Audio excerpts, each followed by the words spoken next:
Hi guys, welcome to my channel. Nandito ako para ibahagi sa inyo ang isang makasaysayang paglalakbay na inihandog ng Archdiocese ng Lipa para sa mga mananampalatayang Katoliko, ang Jubilee Year of Hope 2025 or Pilgrim's Prayer Guide at Pilgrim Passport. Ang espesyal na gabay na ito ay ginawa ng Archdiocese ng Lipa, katuwang ang 15 simbahan sa buong lalawigan ng Batangas. Bawat simbahan ay may nakalaang panalangin para sa kanilang patron saint. Makikita ito sa bawat pahina ng prayer guide. Bukod dito, bawat pagbisita mo sa simbahan ay maaaring maitala sa pamamagitan ng selyo o stamp sa iyong pilgrim passport, isang konkretong alaala ng iyong pananampalataya at debosyon.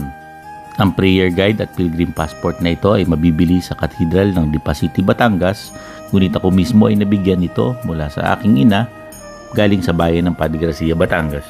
Ano nga ba ang plenary indulgence? Ang plenary indulgence ay ang kabuuang kapatawaran ng parusang temporal na bunga ng kasalanan. Ito ay nabibigay sa pamamagitan ng biyaya ng Diyos at sa pamamagitan ng simbahan. Para sa Jubilee Year, maaaring makamit ito sa pamamagitan ng taimtim na pagdadasal, pagkukumpisal, pagtanggap ng banal na komunyon, at panalangin para sa intensyon ng Santo Papa habang ginaganap ang banal na paglalakbay o pilgrimage. Perpekto ito para sa mga nagnanais magsagawa ng bisita iglesia ngayong Huwebes Santo.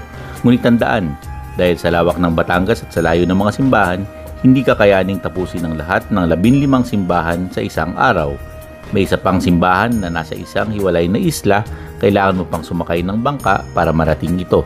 Alam nyo ba na ang Jubilee Year ay isang tradisyon na nagsimula pa noong taong 1300 sa simbahang Katolika?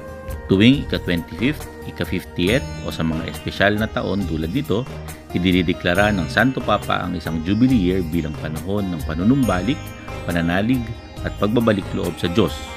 Kaya ngayong 2025, tinagurian itong Jubilee of Hope, isang paanyaya sa ating lahat na muling bumalik sa ating pananampalataya sa kabila ng mga pagsubok at tunos sa ating buhay.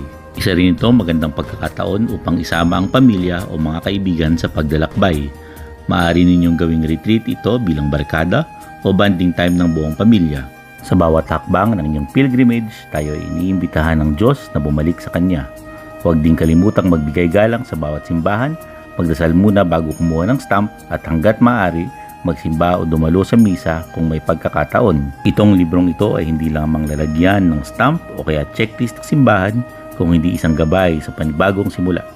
Ngayong 2025, ngayong Jubilee of Hope 2025, dalhin mo ang iyong panalangin, pasasalamat at pag-asa. Baka ito na ang sagot sa matagal mo nang hinihiling.